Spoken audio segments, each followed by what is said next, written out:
We have heard this story, at least I have heard this story, since I was a little girl.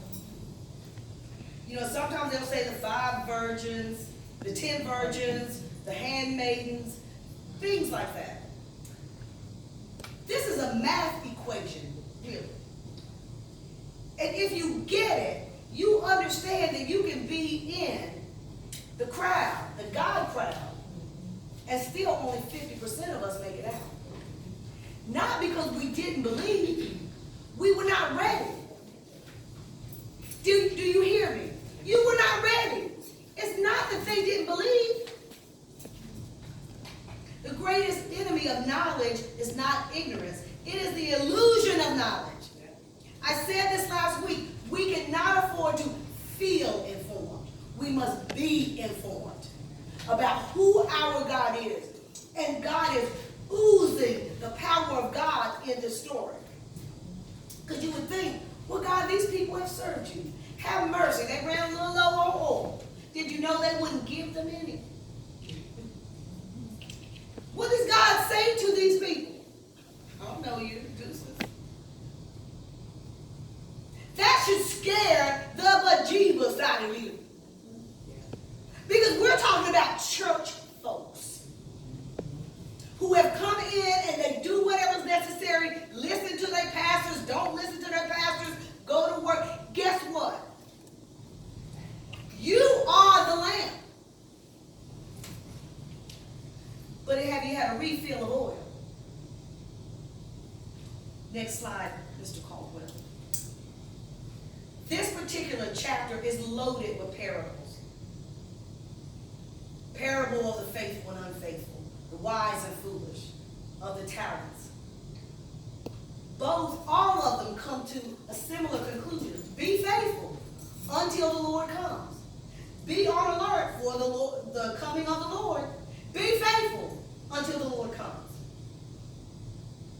See, in something in our doing and way of being, we obviously fall into a type of unfaithfulness. Or we're misappropriating where faith should be.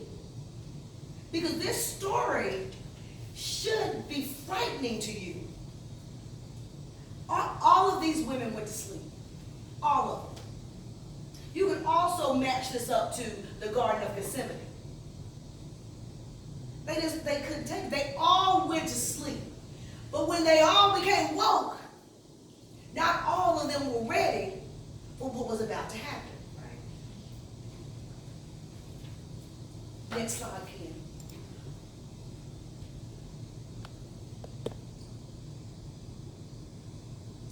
What they needed, because they were all together, so the 5 wise were doing something a little different than the other. Even though they were all together, that's what you have to get. They were all together. The ignorant are ignorant of their ignorance. Because they were all together. So something is happening among us. Some of us are getting it, and some of us are not. That doesn't make me feel good. Because I'm like, well, God, what did I miss? I kind of felt this morning He gave me the answer. Yeah, you thought you had all your notes together. You thought you were prepared, and you were not. Everything, right down to when I emailed my sermon, I finished it. I always said to Kenny, Paul, and Demetrius. And then I started saying, well, Ken, if you only saw there were 3 slides, why didn't you give me a heads up? Lord said, don't do that. I was foolish. I trusted this. And God said, now let's see what you really know. What do you know? I know that we are the light of the world. We're supposed to be the light of the world. And I know all of them were sleeping together. This whole country has been sleeping and slumbering together, not separately. Well. So the thing is, they could go out and buy That means they could go to the right preacher and give the right tithe and offering and buy a little oil. They could give a TBN some money and things like that. This wasn't about what you could buy. It was about be ready. And it doesn't even say make sure the person beside of you are ready. Y'all hearing me? Yeah. That's why it says you're going to wait, husband and wife, one will be there, one will not. Two will be in the field, one will be there. It's a 50-50 shot, people. Are you not hearing me? God is telling you. Indeed, they will say millions didn't make it, but I was one of the ones who did. That's a scary notion. In a godly country, that God is literally laying the odds out for those who believe.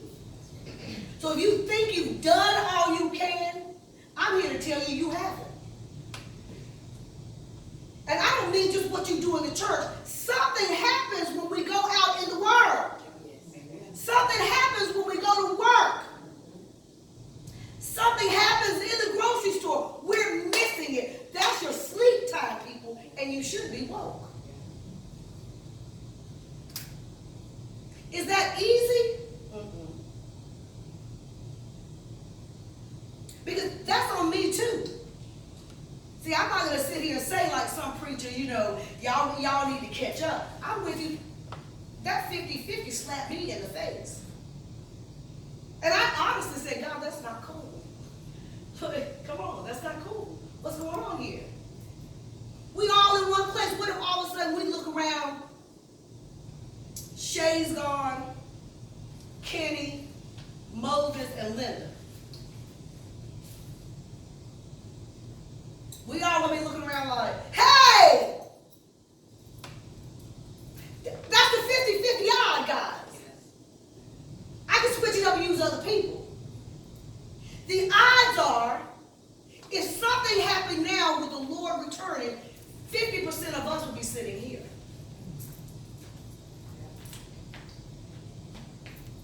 The key is faith. Because these young women knew the Lord, but they were foolish. They didn't even take any oil with them. How do you take the oil with you? The other ladies were prepared. You know how you take the oil with you? You must know the things that I have been teaching to you, the names of God. Because see, the oil is pulled into the vessel. Do you just stop sometimes and you look around and say, well, I'm in public. And God says, no, right now. El Most High God, I thank you, God, that this day in Columbus, that there is food in the stores for the people, because every country doesn't have that. See, we have to take off the garment of shame and the garment of, well, it's not, can't do that right here. There were times when people didn't care. They would pray for you. They would stop you and say, I feel led of the Lord. People might rebuke you. That's your oil. Doing the work of the Lord is what will fill you. How many of you know that feeling after we serve this community with food? Can't explain it.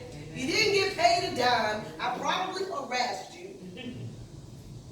But somehow you walk home feeling better than you did the day before because you did something for nothing.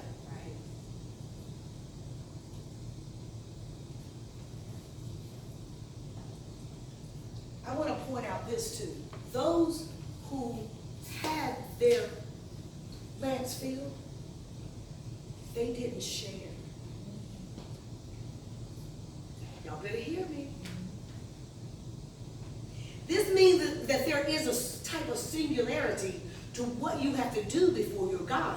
Yes, there's a collective aspect that they were all together, but the singularity of it also was what they missed. So like Moses, okay, just pour a little bit. Moses like, I might not make it. I have enough for me. Come on, this seems like something selfish, but we're talking about your God. What do you let and allow to get in your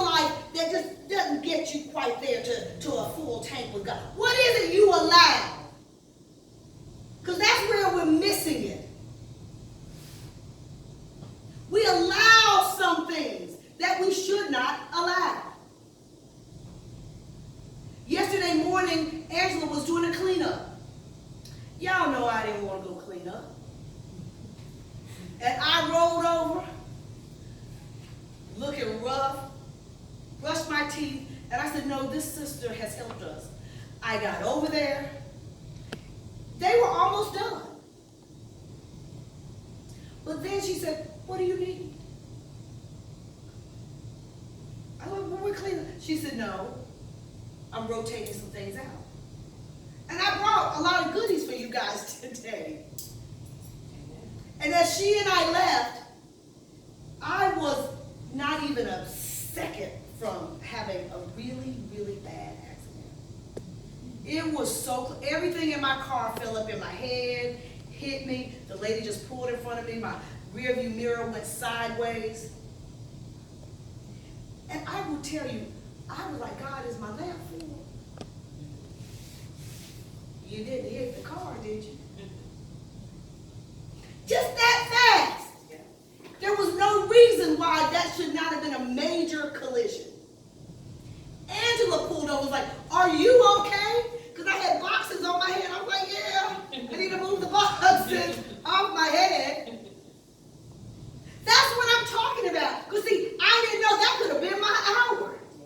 That could have been my moment. And I felt good going to help Angela and do things and helping her count donations and things like that. And you know, and I'm just heading home and I'm thinking, well, I have some goodies for the members. And boom. You know where I got the oil from for that? I rolled out of bed even though I didn't feel like it. It was a Saturday morning. I went over, I had 3 bars on my gas. I said, I need to get, and I'll go on, and so you can get there and help some. I was just mindful, Angela, what do you need? Belinda was there, and Steve was there. 4 people showed up. Angela, me, Belinda, Steve. 4 people showed up to help her clean the pantry. And that was where the oil came from. Didn't get paid anything. I had to put gas in my own car. Y'all didn't hear me. Those things that you do for people who can't give it back, that's part of the sacred oil. That's where you feel good. See, sometimes we may feel good when we get our paycheck, but that's not the oil from God. That's why I have said for 2 weeks now, you don't work for a living. You breathe air and eat food for a living. Let's get that straight. You work to get that paycheck that you get.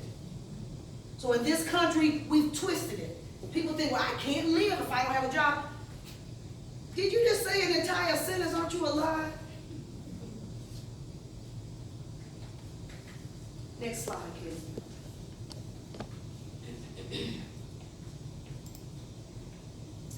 You can never cross the ocean unless you have the courage to lose sight of the shore. That's the oil. That's the oil. See, some of us, we have our safety net. Okay. That's especially in marriage. Because I will tell you, I find comfort sometimes. Kenny back there. Especially times when I have been singing. And I'll say, no, let Kenny run the sound. He knows how I like the mic to be. But then those times when Kenny wasn't there, I had to learn how to utilize the mic. I was like, God help me because I can't hear myself. And if I tell them to turn it up, they turn it up till it's going, Argh! God's like, calm. I've literally had people turn the music off before it just starts singing.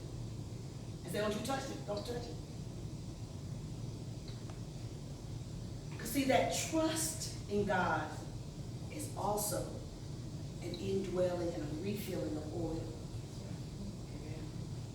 Because I trust God every time I roll out of bed and I go to First African and I work in the hot sun. And I just trust God that we're blessing the community. I just trust God that we're always going to have what we need for our community. Examine trust? And is your trust just based on because you can always see your safety net? See, that's why we wigged out. So I will tell you, 5 years ago, we wigged out when Kenny lost his job. Safety net. And then God said, let it all go. Really, God. That took about 2 years. He said, you really want us to let everything go? Are you sure? Is this God? And I don't know where you are in your lives, but I'm telling you, we are gambling. We are gambling with God in this country. If you see anyone from the Latino community, we should all say, are you okay? Do you need help? I was going to walk in to the beauty supply store, and I heard pop, pop, pop, pop, pop. Me and Renee went in that store like, y'all might want to lock the door. We didn't know what was happening, but all of a sudden I said, wait a minute. God didn't give me a spirit of fear. And when I was going to sleep that night, I felt fearful. I was like, now wait a minute now. That's not the Holy Spirit. The Lord is my shepherd. I shall not want. 1,000 should fall at my side, 10,000 in my. I started just going over scripture. I don't have a spirit of fear. I tell you, I usually wouldn't sleep in the dark. I felt like turning on the light. That's because I told you that story. And it's like, okay, let's see if you're really not scared. And I just started saying scriptures, and I just started to relax and to relax. Because sometimes you want to run, like, sometimes you just feel better if you touch your husband. Okay, I'm safe. It's like, no, be safe just with me. And before I knew it, I woke up and God was like, okay, you made it through that. I had to fight not to be afraid. There are phobias being released in this country. All I heard was pow, pow, pow, and all of a sudden fear. Fearful people will get you killed. My granddaddy said, no, when you're around those people that are afraid, like some of my cousins, they are very skittish. My granddaddy had passed away, and the broom was there, and the broom slid down the wall. But Lord, they cleared everything. Oh, Jesus! We were like, it was the broom. We thought granddaddy was coming in. We were looking at them like, what? What? My grandmother just said, child, y'all sit down. Just fearful. You can't have a full lamp if you're fearful. Facebook family, I did not do my live feed this morning because we were running a little late and my computer was doing some odd things. I thank you for joining us, and I will be doing hopefully a good 10 minutes this afternoon live with you. All right? Grace and peace.